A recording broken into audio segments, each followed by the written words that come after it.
Para comenzar, supongamos que tenemos dos sistemas, un vaso de jugo frío, un refresco, y una taza de café caliente.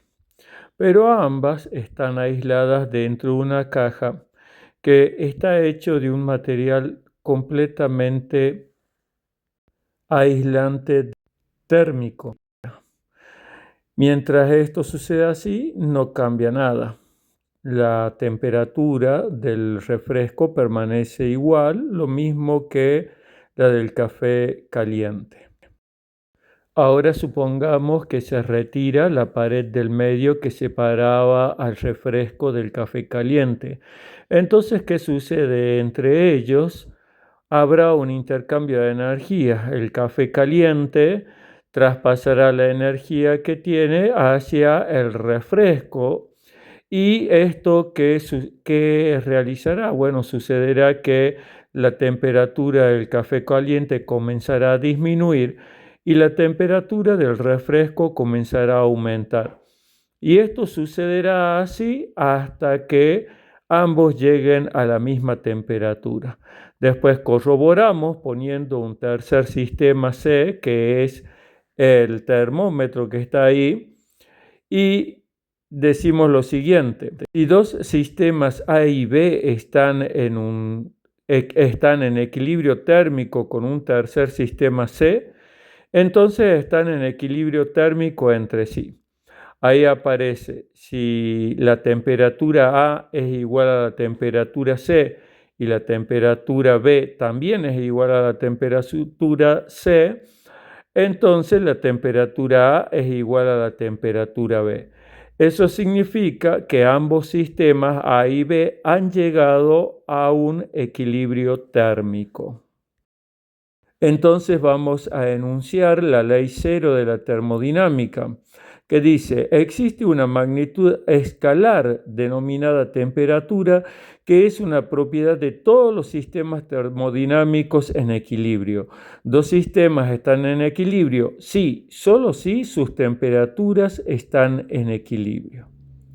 Bueno, este enunciado me define lo que es la temperatura. La define de la siguiente manera: la temperatura es una magnitud escalar propia de todos los sistemas térmicos en equilibrio. Bueno, para medir la temperatura se han pensado varias escalas.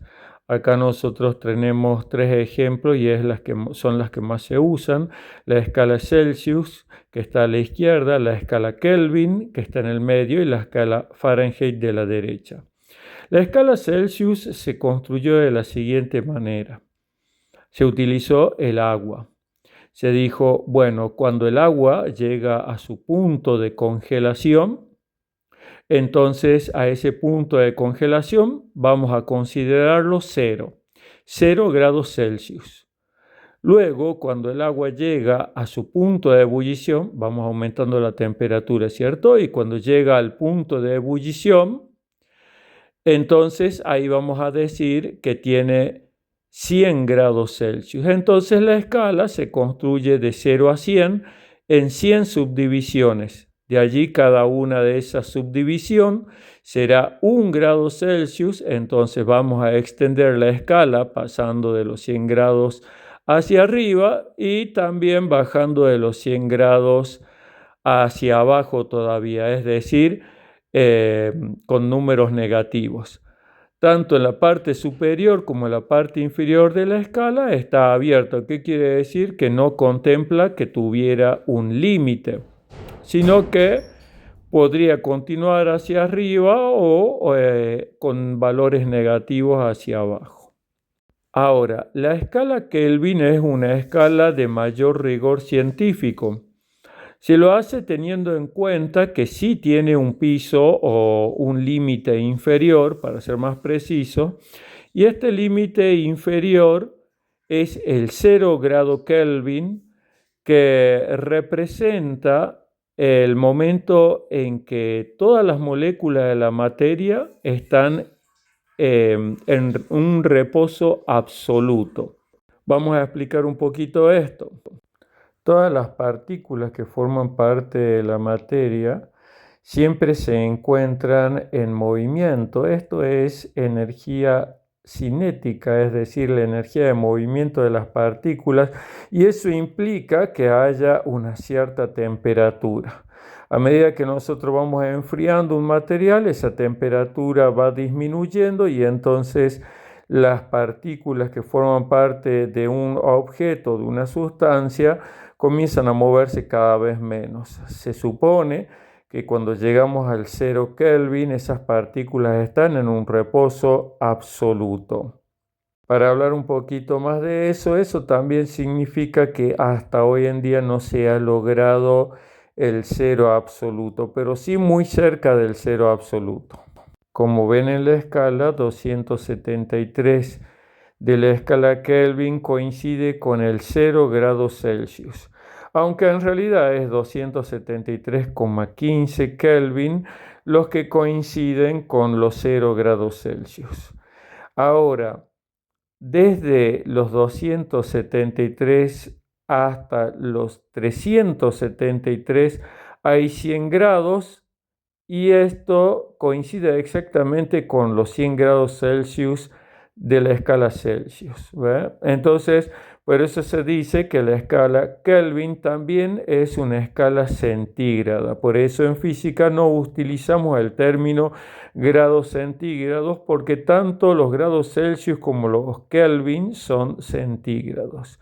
Ahora vamos a explicar un poco de la escala Fahrenheit. La escala Fahrenheit tiene esta coincidencia. Los 32 grados Fahrenheit coinciden con el 0 grados Celsius. ¿Cómo se construyó esta escala? Bueno, para hacerla esta escala, el 0 grado Fahrenheit es la temperatura en donde el agua coexiste en sus tres estados, sólido, líquido y gaseoso.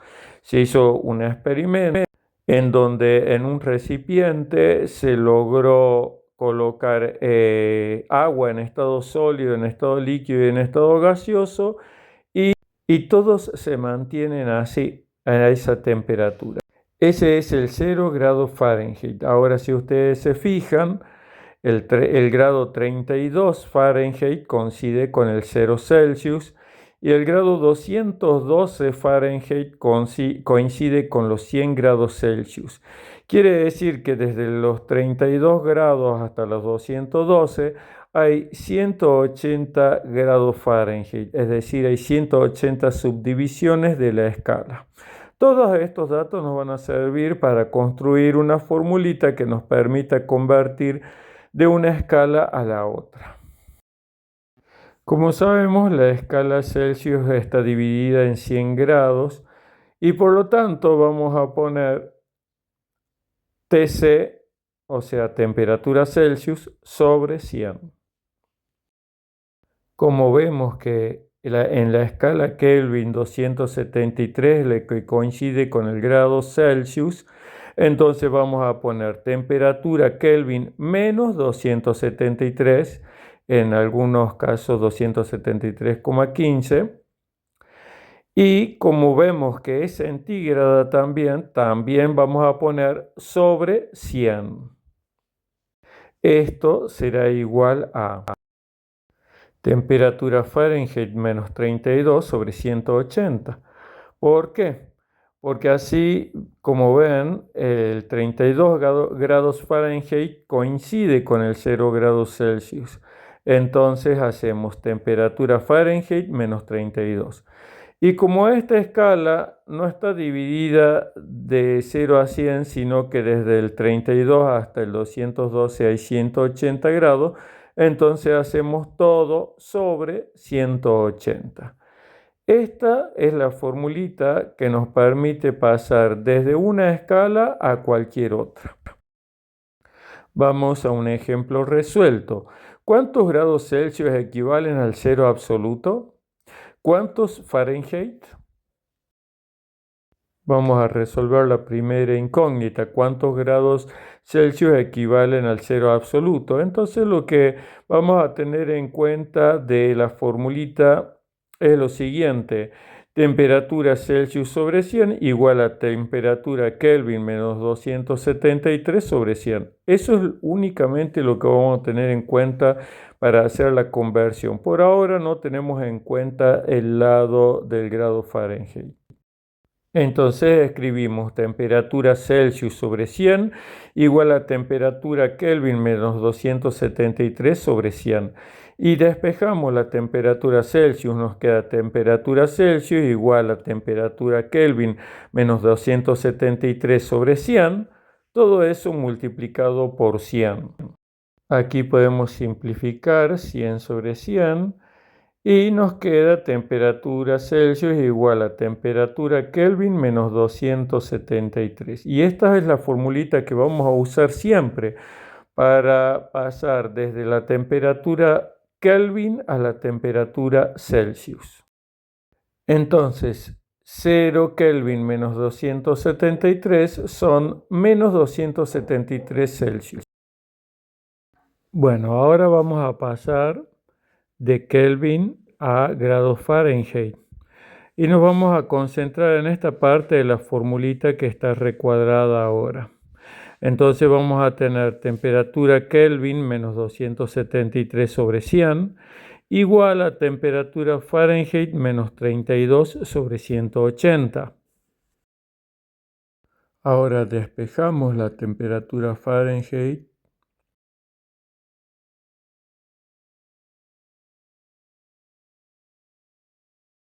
y nos queda que el cero absoluto es igual a menos 459,4 grados Fahrenheit.